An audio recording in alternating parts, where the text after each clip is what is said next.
મિત્ર, આજના આ વેદ પાઠશાળા કાર્યક્રમમાં આપનું સ્વાગત કરીએ છીએ. વેદ પાઠશાળા પ્રભુના વચનની ઉજાળે જીવનને પ્રકાશે મોક્ષ પથને. વેદ પાઠશાળા પ્રભુના વચનની ઉજાળે જીવનને પ્રકાશે મોક્ષ પથને. વેદ પાઠશાળા. આ કાર્યક્રમ આપને પવિત્ર પુસ્તક બાઇબલનો પદ્ધતિસર અભ્યાસ કરવા મદદરૂપ બનશે. તો ચાલો આ અભ્યાસની શરૂઆત કરતા ઈશ્વરના સેવક પાસેથી પ્રભુનો સંદેશ સાંભળીએ. પ્રિય મિત્ર, ફરી એકવાર વેદ પાઠશાળા કાર્યક્રમમાં આપનું સ્વાગત કરું છું. આ કાર્યક્રમમાં આપણે બાઇબલની મોજણી કરીએ છીએ અને અત્યારે આપણે ઐતિહાસિક પુસ્તક પહેલા અને બીજા સમુએલ સુધી આવ્યા છીએ. દાઉદનું પાપ બીજા સમુએલમાં જોવા મળે છે. તેની ચેતવણી જોઈ રહ્યા છીએ આપણે. આ અભ્યાસમાં પણ હું આપને દાઉદના પાપ વિશે જણાવવા માગું છું. તમને લાગશે કે હું દાઉદના પાપ પર વધારે ભાર મૂકું છું. હું એટલા માટે દાઉદના પાપ પર વધારે ભાર મૂકું છું કારણ કે શાસ્ત્ર દાઉદના પાપ પર વધારે ભાર મૂકે છે. આપણે શોધી કાઢવું જોઈએ કે શા માટે ઈશ્વરે આટલો બધો ભાગ બીજા સમુએલમાં દાઉદના પાપ વિશે મૂક્યો છે. કારણ કે આપણે આત્મિક શિક્ષણ મેળવી શકીએ અને ઈશ્વર ઈચ્છે છે કે દાઉદના જીવનના સમયો દ્વારા આપણે શીખી શકીએ. જ્યારે મેં આ સર્વેક્ષણ ચાલુ કર્યું ત્યારે મેં તમને હેતુ આપને જણાવેલો કે બાઇબલના દરેક પુસ્તકો મારા અને તમારા જીવનમાં તેનું વાસ્તવિક અને ભક્તિમય લાગુકરણ કરવાનું છે. આ ભક્તિમય રસ્તો છે. જ્યારે હું આપને આ પુસ્તકોનું શિક્ષણ આપું છું ત્યારે મને આ પ્રશ્નોના જવાબ આપવામાં રસ છે. તે શું કહે છે? તેનો શું અર્થ થાય? તેનો અર્થ મારા અને તમારા માટે શું થાય? જ્યારે આપણે સમુએલના પુસ્તકમાં આવીએ છીએ ત્યારે આ પ્રશ્નોના જવાબ મેળવવા જરૂરી છે. સૌપ્રથમ અગત્યનું લાગુકરણ દાઉદના પાપની વાર્તાનું જોઈએ તો દાઉદ દર્શાવે છે કે પાપના પ્રશ્નને તે કેવી રીતે વર્તે છે. હું તમને ઉદાહરણ જણાવું કે માણસના મગજના 2 વિભાગ છે. એક ભાનવાળું મગજ અને બીજું અર્ધ જાગૃતિવાળું મન. સંઘર્ષના વિચારોનો પ્રશ્ન આપણા દરેકની પાસે છે. આપણા ભાનવાળા મન પાસે ખૂબ જ હકારાત્મક વિચારો છે, જેમ કે યહોવા મારો પાળક છે, એટલે કે ઈશ્વર મારો પાળક છે, તેથી મને કશી ખોટ પડશે નહીં. આ પાળક પર મને વિશ્વાસ છે. ધારી લો કે થોડીક મિનિટો પછી તમારી પાસે ચિંતા છે. આ ચિંતાના પરિણામ રૂપે તમને આંતરડાનો સોજો અને ચાંદુ છે. ડાક્ટર કહે છે કે આ તમારા શારીરિક પ્રશ્નો તમારી ચિંતા દર્શાવે છે. ખરેખર તો આપણે ચિંતા રાખવાની નથી, કારણ કે ઈશ્વર આપણો પાળક છે. બીજા શબ્દોમાં કહીએ તો આપણી પાસે સંઘર્ષ છે, પણ આ સંઘર્ષના વિચારો સાથે કેવી રીતે જીવવું? પ્રિય મિત્ર, માનસિક ચિકિત્સકો જણાવે છે કે આપણે આપણા મગજની વચ્ચે દિવાલ ઊભી કરીએ છીએ. આપણા સંઘર્ષના વિચારોને 2 ભાગમાં વહેંચીએ છીએ. એક મગજમાં વિશ્વાસ છે અને કહીએ છીએ કે યહોવા મારો પાળક છે, એટલે કે ઈશ્વર મારો પાળક છે. જ્યારે આપણે આવું કહીએ છીએ ત્યારે આપણે આપણી જાતને યાદ દેવડાવતા નથી કે આપણને ચાંદુ છે, કારણ કે આપણને મરણની બીક છે. મગજના બીજા ભાગમાં ચિંતાઓ છે. જ્યારે આપણે ચિંતા કરીએ છીએ ત્યારે આપણે આપણી જાતને યાદ દેવડાવતા નથી કે મને વિશ્વાસ છે અને મને મારી ચિંતા ના કરવી જોઈએ. આ આત્મિક માનસિક વિકૃતિને દોરે છે. આપણા જાગૃત મનને આત્મિક વિકૃતિનો ગંભીર પ્રશ્ન લાગતો નથી. માનસિક તંદુરસ્તીનું સત્ય છે કે આપણા દરેક વિચારો જાગૃત મનવાળા અર્ધ જાગૃત મનમાં જાય છે અને કાયમને માટે ત્યાં રહે છે. દરેકની પાસે, એટલે કે આપણા દરેકની પાસે સંપૂર્ણ યાદશક્તિ છે. મિત્ર, આપણને જે યાદ રાખવાની શક્તિ આપવામાં આવી છે તે ખૂબ જ મહાન છે. જો તમને સંમોહન વિદ્યા કરીને સુવડાવી દેવામાં આવે તો તમને તમારા પિતાના લાયસન્સનો નંબર પૂછવામાં આવે તો પણ તે તમે કહી શકો છો. યાદશક્તિની બેંક આપણા અર્ધ જાગૃત મનની પાસે છે. એ તો જાણે કોમ્પ્યુટર જેવી છે. પ્રિય મિત્ર, જો તમારા જાગૃત મનમાં સંઘર્ષ છે તો આ સંઘર્ષ તમારા અર્ધ જાગૃત મનમાં જશે અને કાયમ માટે રહેશે. તમે સંઘર્ષની મોટી ટાંકી તમારા અર્ધ જાગૃત મનમાં બાંધો છો. આ ખૂબ જ ગંભીર પ્રશ્ન કહેવાય, કારણ કે અર્ધ જાગૃત મન તો નાના કપ જેવું છે. જ્યારે આ કપ સંઘર્ષથી ભરાઈ જાય છે ત્યારે તેની સીધી અસર શરીર પર થાય છે. આ અર્ધ જાગૃત મનના શારીરિક ચિહ્નો આપણા શરીરને કહે છે કે તમે ભેગા થાઓ, કારણ કે આ સંઘર્ષનો પ્રશ્ન મને મારી નાખે છે. હવે મિત્ર, શાસ્ત્ર કહે છે કે કેવી રીતે સંઘર્ષની સાથે વર્તવું. બાઇબલ ઘણા શબ્દો કહે છે.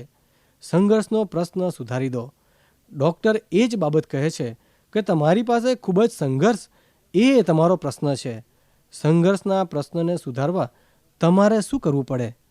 જેઓ દુનિયાદારી સલાહ આપે છે તેઓ તમારા સંઘર્ષ માટે અનૈતિક હોઈ શકે, કારણ કે તેમનામાંના ઘણાની પાસે સંપૂર્ણ નૈતિકતા નથી. અને જો તેઓ અંગત નૈતિક જીવન જીવે છે, પણ જ્યાં તેમણે નૈતિક ન્યાય કરવાનો છે ત્યાં તેઓ નહીં કરી શકે. તેઓ કહે છે કે આ ધાર્મિક બાબત છે. તેઓ આ વિષયથી બહાર રહે છે, પણ તેઓ તમને ચોક્કસ કહેશે કે તમારે તમારા સંઘર્ષમાંથી કેવી રીતે નિવારણ પ્રાપ્ત કરવું. શાસ્ત્ર નૈતિક છે. શાસ્ત્ર ખરા અને ખોટાનું શિક્ષણ આપે છે. જો તમારી પ્રમાણિકતા અને ન્યાયી ધોરણ છે તમારી પાસે, અને તમારી જીવનશૈલી ખરેખર ધોરણ સુધી જતી નથી, તો તમે તમારી જાતને બીમાર બનાવો છો. તમે તમારું અર્ધજાગૃત મન સંઘર્ષથી ભરી દો છો અને કહો છો, યહોવા મારો પાળક છે, એટલે કે ઈશ્વર મારો પાળક છે અને મને દોડતા ખૂબ બીક લાગે છે. જ્યારે તમને આંતરડામાં ચાંદુ છે ત્યારે તમે કહો છો, મને દોડતા બીક લાગે છે. હવે મિત્ર, સંઘર્ષનું તીવ્ર રૂપ એ દોષ છે, પણ દોષ એ સારી બાબત છે, કારણ કે તમને પાપની લાગણી થાય છે. તેનો અર્થ કે તમે ન્યાયી ધોરણ પ્રાપ્ત કર્યું છે. તેનો અર્થ કે તમે પ્રમાણિક વ્યક્તિ છો.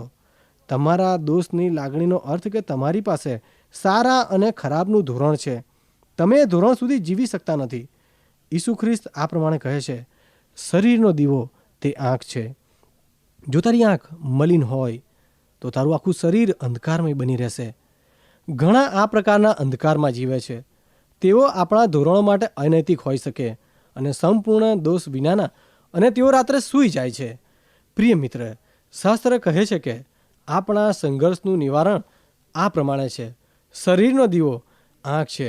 જો તમારી આંખ એકલી જ હોય અને તમારી બાહ્ય દ્રષ્ટિ શુદ્ધ છે અને તમે જે રીતે જુઓ છો તે રીતે જીવો છો, તો તમારું આખું શરીર પ્રકાશમય બની જશે. જે વિશ્વાસ આપણે રાખીએ છીએ તે પ્રમાણે વર્તીએ છીએ તો આપણો સંઘર્ષ નિવારી શકાશે, તેવું શાસ્ત્ર કહે છે. હવે મિત્ર, ઘણા લોકો દોષના પ્રશ્ન સાથે એવી રીતે વર્તે છે કે સારું અને ખોટું એ કાંઈ જ નથી. એટલે સારું શું અને ખોટું શું એ વિશે વિચાર જ કરતા નથી. એટલા માટે દોષની લાગણીનું કારણ નથી. તેઓની પાસે દોષ શું એ નથી. પરંતુ દાઉદ કહે છે કે દોષનો પ્રશ્ન હલ થઈ શકે છે જ્યારે ઈશ્વરનું સાચું ધોરણ સ્વીકારીએ છીએ ત્યારે. અને જો કે તે સજાનું ધોરણ પણ હોઈ શકે. જ્યારે આપણા પાપ આપણે કબૂલ કરીએ છીએ ત્યારે ઈશ્વર આપણા આત્માને તાજો કરે છે. દાઉદના પાપની વાર્તાનું આ મહત્વનું લાગુકરણ લઈ શકાય. પ્રિય મિત્ર, દાઉદના પાપની વાર્તાનું બીજું લાગુકરણ આ પ્રમાણે છે.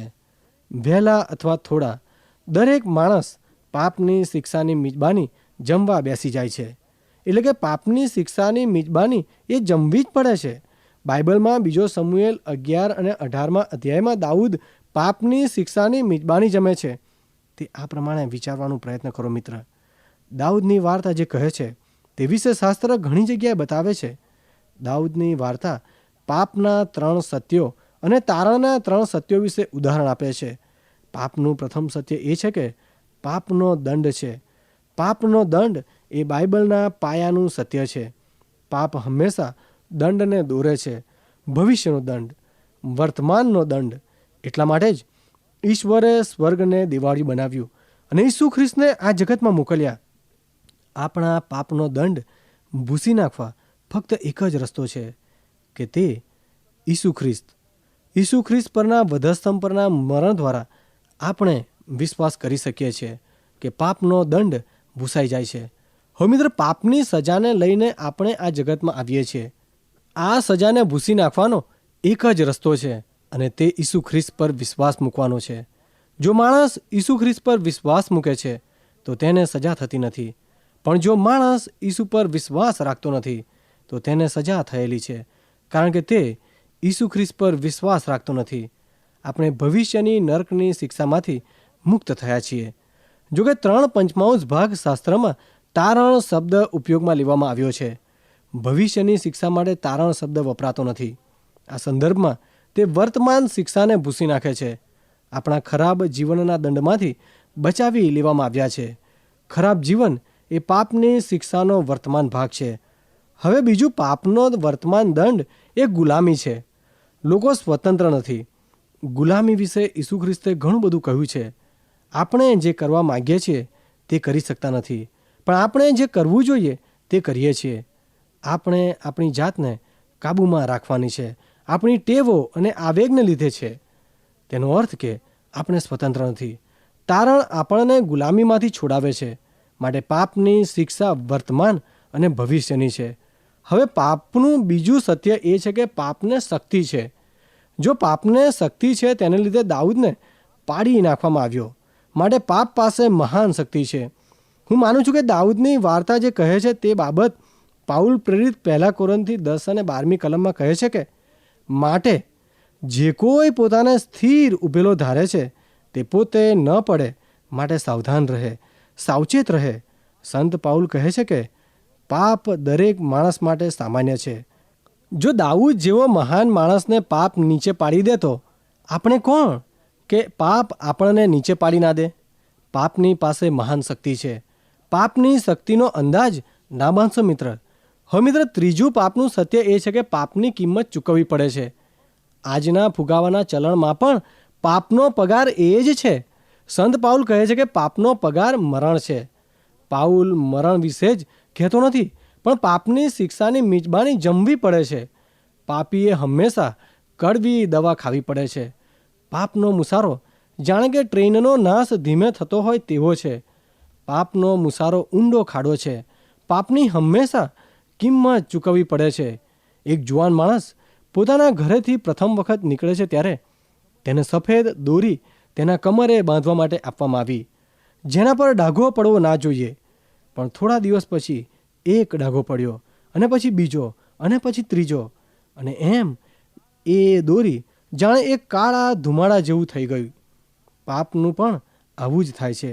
તેને ફેરવી ના શકાય, તેને રદ પણ કરી ના શકાય. પ્રિય મિત્ર, પાપની શિક્ષા ચોક્કસ છે. હવે હું આપને તારણના 3 સત્યોના શુભ સંદેશ વિશે જણાવવા માંગુ છું. પાપના 3 સત્યો દ્વારા તારણના સત્યોને આબેહૂબ બનાવ્યા છે. ધ્યાન રાખો મિત્ર, જ્યારે શાસ્ત્ર શુભ સંદેશ જણાવે છે ત્યારે તે પહેલાં ખરાબ સમાચાર જણાવે છે. બાઇબલ પાપના 3 સત્યો આ પ્રમાણે જણાવે છે: દંડ, શક્તિ અને કિંમત ચૂકવવી પડે. બાઇબલ તારણના 3 સત્યો આ પ્રમાણે જણાવે છે. પ્રથમ સત્ય છે કે ઈસુ ખ્રિસ્તે પાપનો દંડ ભૂંસી નાખ્યો છે. શાસ્ત્ર તેને શુભ સંદેશ કહે છે. પાપના દંડનો ફક્ત એક જ ઉપાય છે, અને તે શુભ સંદેશ છે.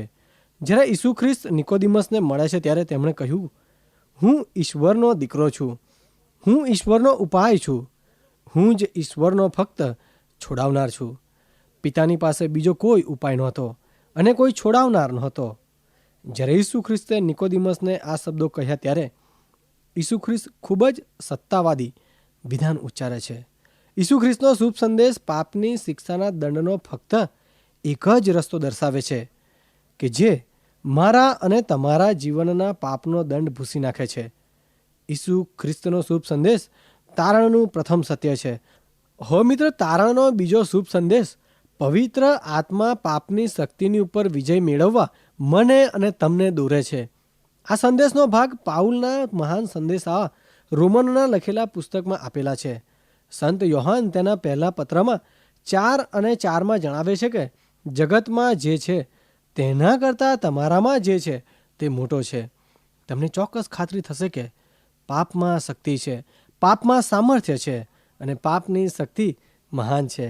ઈશ્વરની શક્તિ પછી બીજા ક્રમે દુનિયામાં પાપની શક્તિનો સમાવેશ થાય છે, અને શૈતાનની શક્તિ તે છે. પરંતુ શુભ સંદેશ એ છે કે શૈતાનની અથવા પાપની શક્તિ કરતાં ઈશ્વરની શક્તિ મહાન છે. સંત પાઉલ કહે છે કે પવિત્ર આત્માના લીધે આપણે શ્રેષ્ઠ જીતનાર છીએ. આપણે પાપની સત્તામાં જીવવું જોઈએ નહીં. જ્યારે આપણે ઈશ્વરની કૃપાનો અનુભવ કરીએ છીએ ત્યારે આપણે પાપની શક્તિ ઉપર શ્રેષ્ઠ જીતનાર બની શકીએ છીએ. હવે મિત્ર, રોમનોને લખેલા પત્રના 5મા અધ્યાયની 1લી કલમમાં જણાવેલું છે કે આપણને વિશ્વાસથી ન્યાયી ઠરાવવામાં આવ્યા છે. તેથી આપણે આપણા પ્રભુ ઈસુ ખ્રિસ્તને આશરે ઈશ્વરની સાથે સમાધાન પામીએ છીએ. ઈસુ ખ્રિસ્તે પાપના દંડનો પ્રશ્ન હલ કર્યો છે. હવે રોમન 5 અને 2માં જણાવવામાં આવ્યું છે કે આ જે કૃપામાં આપણે સ્થિર છીએ તે કૃપામાં ઈસુને આશરે પણ વિશ્વાસથી પ્રવેશ પામેલા છીએ.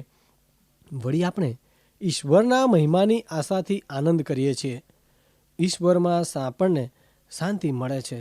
પવિત્ર આત્માનું પરાક્રમ પાપની શક્તિ કરતાં મહાન છે.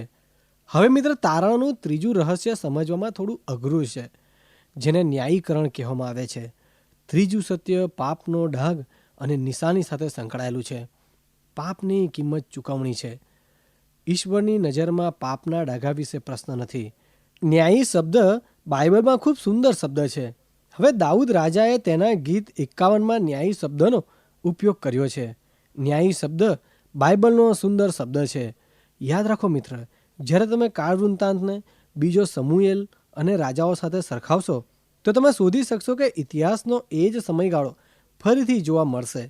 કાળ વૃત્તાંતમાં આ સમયગાળાને ફરીથી ધ્યાનમાં લીધું છે. આપણને નવાઈ લાગશે કે શા માટે ઈશ્વરે ઇતિહાસના આ સમયગાળાને ફરીથી નોંધ્યું છે. ઈશ્વર ઈચ્છે છે કે આ સુંદર વાતો આપણે શીખી શકીએ. બીજા સમુએલમાં દાઉદના પાપની શિક્ષાના પરિણામો જણાવેલા છે. જ્યારે તમે કાળ વૃત્તાંત વાંચશો તો તમે દાઉદ વિશે વાંચો છો ત્યારે તે હલકી વાતો નોંધવામાં આવી નથી. કાળ વૃત્તાંતના પુસ્તકમાંથી દાઉદના પાપની વાતને છોડી દેવામાં આવી છે. કારણ કે જ્યારે દાઉદે પોતાના પાપનો પસ્તાવ કર્યો ત્યારે ઈશ્વરના પ્રમાણે જાણે દાઉદે પાપ કર્યું જ નથી. મારો મિત્ર, વિચાર કરો, ઈશ્વરે તમારું જીવન એક કેસેટમાં ટેપ કર્યું છે. જ્યારે એ કેસેટમાંથી તમારા પાપી જીવનને સંભળાવવા જાય છે ત્યારે ત્યાં જ ઈશ્વરે તે કેસેટની પટ્ટીને કાપી નાખી છે. પાપના પ્રકરણ બાદ ફરીથી ઈશ્વર એ કેસેટની પટ્ટીને જોડી દે છે અને ફરીથી જ્યારે તમારા જીવનની કેસેટ વગાડવામાં આવે છે ત્યારે ત્યાં પાપ છે જ નહીં. કાળ વૃત્તાંતના પુસ્તકમાં દાઉદના પાપને છોડી દેવામાં આવ્યું છે. તે મહાન ઉદાહરણ છે. પાપના ભાગને છોડીને બે છેડાને જોડવામાં આવે છે. શાસ્ત્રમાં ન્યાય શબ્દનો સુંદર ખ્યાલ આપવામાં આવ્યો છે. હવે ન્યાયી શબ્દના સંદર્ભમાં 3 શબ્દો 150 વખત જોવા મળે છે. ઈશ્વરની નજરમાં અને ઈશ્વરની નજરમાં જ, એટલે કે મેં પાપ કર્યું જ નથી. ઈશ્વરની નજરમાં મારા પાપના ડાઘ નહીં, નિશાની નહીં અને છાંટા પણ નહીં. જોકે ન્યાયી શબ્દના 2 વિભાગ છે. ઈશ્વરની નજરમાં ન્યાયી બનવું ખૂબ જ અગત્યનું છે, પણ ઘણી વખત લોકોની નજરમાં ન્યાયી બનવું પણ અગત્યનું બને છે. તમે ધારી લો કે તમે એક ખૂનનું પાપ કર્યું છે, એટલે કે તમે ખૂન કર્યું છે અને તમને જેલમાં મોકલી દેવામાં આવ્યા છે. અને એવા જ સમયે જાણે હું તમારી જેલમાં મુલાકાત લેવા માટે આવ્યો છું. મારી મુલાકાતના પરિણામે તમે ઈસુ ખ્રિસ્તના વિશ્વાસમાં આવ્યા છો. ઈશ્વરની નજરમાં તમે પાપ કર્યું જ નથી. શું ઈસુ ખ્રિસ્ત પરના વિશ્વાસને લીધે તમને છોડી દેવામાં આવે એવો અર્થ થાય? શું હવે તમે જેલમાં મારી સાથે ચાલી શકો? ના મિત્ર, કારણ કે ન્યાય સમાંતર સ્તરે પણ છે. ન્યાયપણું સીધા અને સમાંતર બંને સ્તરે છે. આપણે ઈશ્વરની નજરમાં અને લોકોની નજરમાં ન્યાયી ઠરવા જ જોઈએ. ઈશ્વરની નજરમાં આપણને કોઈ પ્રશ્ન નથી હોતો, કારણ કે ન્યાયપણાને લીધે આપણા પાપના ડાઘ ભૂસી નાખવામાં આવ્યા છે. જ્યારે ઈશ્વર જીવનની એ દોરી કે જે ડાઘ અને ગંદકીને દર્શાવે છે તે ઈશ્વર જુએ છે ત્યારે એ ડાઘ અને ગંદકીને જોતા નથી. તેનું કારણ છે કે શાસ્ત્ર જણાવે છે કે જાઓ અને હવેથી પાપ કરીશમાં. અને તેનું કારણ એ પણ છે કે શાસ્ત્ર કહે છે પાપ ન કરવું તે સારું છે, કારણ કે તમે તમારા જીવનની દોરી પર ડાઘ મેળવો છો અને ડાઘ બીજા લોકોના જીવનની દોરી પર મૂકો છો કે જે માણસની નજરમાં કાયમને માટે રહે છે. હવે મિત્ર, એક વૃદ્ધ માણસે ઈસુ ખ્રિસ્તનો અંગત જીવનમાં સ્વીકાર કર્યો. આ વૃદ્ધ માણસના બદલાણ બાદ તે ખૂબ જ લાગણીવશ થઈને રડ્યા જ કરતો હતો. તેની પત્ની પણ તેને સમજાવીને થાકી. તેથી પ્રભુના એક સેવકે તેમની મુલાકાત લીધી અને મહા મહેનતે તેમને શાંત પાડ્યા અને તેમને પૂછ્યું, તમારો શું પ્રશ્ન છે? તેમણે કહ્યું, મારા બાળકો કેટલી કઠોરતામાં જીવન જીવે છે. મારા બાળકો રખડી પડ્યા છે. તેમાંના 2 ગાંડાના દવાખાનામાં છે. હવે મિત્ર, આ માણસ માનતો હતો કે તે પોતાના લીધે એના બાળકો દુર્દશામાં જીવન જીવે છે. આ વૃદ્ધ ભાઈનું બદલાણ થયું છે. ઈશ્વરની નજરમાં તેમના પાપનો દંડ ભરપાઈ થઈ ગયો છે, પણ તેમના બાળકોની નજરમાં પાપની શિક્ષાનો અનુભવ તેઓ કરે છે. બાળકોના જીવનમાં ડાઘ અને નિશાનીઓ છે. ઘણી બાબતો આપણે કરી શકતા નથી. પાપની કિંમત ચૂકવવી એ મોંઘી છે અને પાપની શિક્ષા અથવા તો પાપની નિશાની ફેરવી ના શકાય તેવી છે. પાપ હંમેશા બે સાથે આવે છે. આપણે પાપ બીજા વ્યક્તિની સાથે કરીએ છીએ. જ્યારે આપણું બદલાણ થાય છે ત્યારે બીજાના જીવનમાં છાંટેલા ડાઘાનું શું? આ જ પ્રશ્ન છે. એટલા માટે જ શાસ્ત્ર કહે છે, હું એટલા માટે લખું છું કે તમે પાપ ન કરો, પાપ ન કરો. પ્રિય મિત્ર, શું પાપ સંબંધી કોઈ સારી બાબત હોઈ શકે? પાપને માટે કોઈ જ સારી બાબત નથી. પાપનો મુસારો મરણ છે. પાપની શિક્ષા મરણ છે. પાપની શિક્ષાના પરિણામો માટે કોઈ સારી વસ્તુ નથી. જેમ દાઉદ રાજાએ પોતાના પાપની શિક્ષાનો પ્રત્યુત્તર વાળ્યો, તેમ આપણે કરીએ છીએ. ત્યારે ઈશ્વર આપણા પાપની શિક્ષાઓ દ્વારા ઘણા બધા માઇલોની સફર મેળવે છે. એ બધી ભૂલો દ્વારા ઈશ્વરને ઘણા બધા માઇલોની સફર મળે છે. ઈશ્વર એ ખાધેલા ફળોના વર્ષોને તાજા કરે છે. ઈશ્વર ડાઘ અને નિશાનીઓને સાજી કરે છે. પણ ઘણા પાપના ડાઘા બદલી અથવા ઉલટાવી ના શકાય તેવા છે. એટલા માટે જ શાસ્ત્ર કહે છે, પાપ ન કરવું એ સારું છે અને હવેથી પાપ કરીશમાં. વ્યભિચારના પાપથી પકડાયેલી સ્ત્રીને ઈસુ ખ્રિસ્ત મળે છે ત્યારે આ શબ્દો કહે છે, હું તને દોષિત ઠરાવતો નથી, પણ જા અને હવેથી પાપ કરીશમાં. આપણા બાળકોને એવી છાપ ના પૂરી પાડીએ કે પાપ કરવું એ સારું છે અને એ પાપી જીવનથી બચી શકાય છે. પાપ ના કરવું એ સારું છે. આ દાઉદના જીવનમાં લાગુ કરી શકાય છે. આખું બાઇબલ પાપના 3 સત્યો શીખવે છે. પાપનો દંડ છે. પાપમાં પરાક્રમ અથવા શક્તિ છે અથવા તો સામર્થ્ય છે. પાપની ભયાનક કિંમત ચૂકવવી પડે છે. શું તમે દાઉદના જીવનમાં આ પાપના 3 સત્યો જોઈ શકો છો? આ પાપના 3 સત્યો દેખીતી રીતે દાઉદના જીવનમાં હતા. તમે તેના જીવનમાં પાપનો દંડ જોઈ શકશો. એટલા માટે જ દાઉદ પાપની કબૂલાત કરવા ધ્યાન રાખે છે. દાઉદ ચોક્કસ વિશ્વાસ રાખતો હતો કે પાપની કબૂલાત પાપના દંડને દૂર કરી દે છે. આ શુભ સંદેશ છે. તંબુની આરાધનાનું ઉદાહરણ અને લાગુકરણ શુભ સંદેશમાં લઈ શકીએ છીએ. આરાધનાના તંબુનું બલિદાનનો પણ શુભ સંદેશનું ઉદાહરણ પૂરું પાડે છે. પાપનો દંડ ભૂસાઈ જવો જોઈએ. એટલા માટે જ જ્યારે પ્રાણીનું બલિદાન આપવામાં આવતું ત્યારે પાપી માણસનો હાથ પ્રાણીના માથા પર મૂકવામાં આવતો. પાપી માણસના પાપ પ્રાણીના માથા પર મૂકવામાં આવતા હાથ દ્વારા દર્શાવવામાં આવે છે. આ રીતે પાપની શિક્ષાનો દંડનો પ્રશ્ન બલિદાનો દ્વારા નિવારવામાં આવતો. પાપમાં શક્તિ છે. આપણે દાઉદના ઉદાહરણમાં આ ચોક્કસ જોઈ શકીએ છીએ. સંત પાઉલના મનમાં દાઉદ હોવો જ જોઈએ. તેથી જ તેમણે 1 કોરિન્થી 10 જણાવ્યું છે કે માટે જે કોઈ પોતાને સ્થિર ઊભેલો ધારે છે તે પોતે ન પડે માટે સાવચેત રહે. જો દાઉદ જેવો માણસ પડી શકે તો આપણે પાપની શક્તિને માન આપવું સારું છે અને ધ્યાન રાખવું જોઈએ. આ જગતમાં પવિત્ર આત્માની શક્તિ પાપને સમજવા પૂરતું જ્ઞાન આપે છે. હવે મિત્ર, 2 સમુએલમાં દાઉદને પાપની કિંમત ચૂકવવી પડે છે. પાપની કિંમત ચૂકવવી પડે છે તે બાબત આપણે જોઈ શકીએ છીએ. દાઉદ એટલો મહાન માણસ હતો કે તે દરેક પરિસ્થિતિનો સામનો કરી શકે છે. પણ હું માનું છું કે પાપની કિંમત ચૂકવણીની બાબત દાઉદના જીવનનો ખરાબ ભાગ હતો. પોતાના પાપના પરિણામ સ્વરૂપે તેનો દીકરો આબશાલોમ મરણ પામ્યો. તેના પાપના પરિણામે તેના આખા પરિવારે અનુભવ કરવો પડ્યો.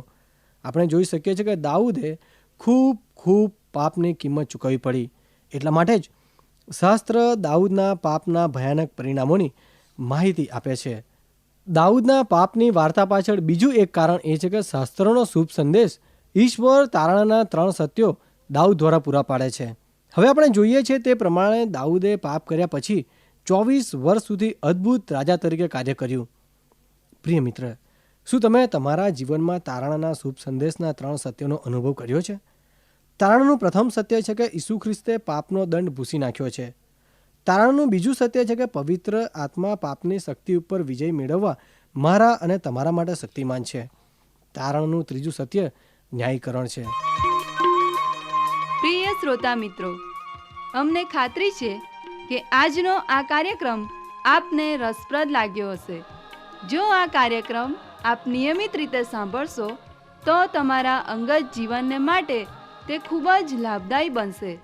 જો આપને આ અંગે કોઈ પ્રશ્ન કે મૂંઝવણ હોય અથવા આપ આ કાર્યક્રમને લગતું સાહિત્ય પ્રાપ્ત કરવા માંગતા હોય તો આજે જ તમારા પૂરેપૂરા નામ સરનામા સાથે અમને પત્ર લખશો.